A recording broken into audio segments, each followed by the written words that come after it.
You're charged with assault of a family member. You're facing up to a year in jail and or a $4,000 fine. Law enforcement officers observed a white male sitting on the curb of Kukendall Road, arguing with his girlfriend on a cell phone. Law enforcement officers had received an additional call of a disturbance of two parties coming from two individuals coming from a neighborhood party.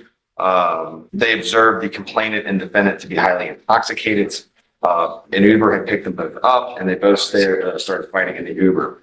The Uber drivers pulled over. Fighting in the Uber. In the Uber, yes, Your Honor. The Uber driver pulled over. The Uber driver stated to officers that the defendant was slapping and punching the complainant, who was the defendant's girlfriend. And the Uber driver had called the security officer on duty to get help with the situation.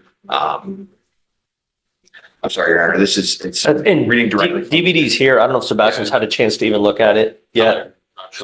Sebastian, stay close to that area. Don't come here. Stay close to that area. Okay, sorry.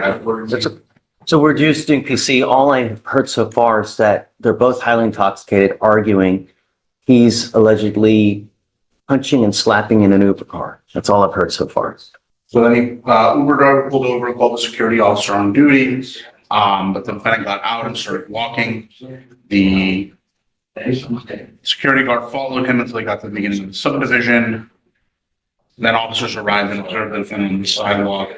Officer tried to talk to the defendant. Once the defendant started to tell the officer, quote, "Leave me the fuck alone. You people are a piece of shit, and that's all you'll do is treat people with no respect."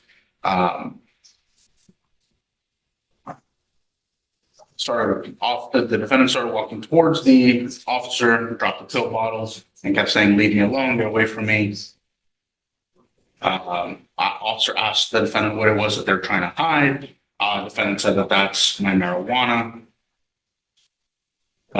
Defendant was combative, telling the officer to fuck off. Officer made contact with the complainant witness, said they were a party, they both got drunk and started fighting when they got in the Uber. And the complainant witness stated that she did not feel pain. I think that's where we're at. Do they see any visible injuries, anything of this nature? No, Judge, as far as that goes, what's in the DIMS here is that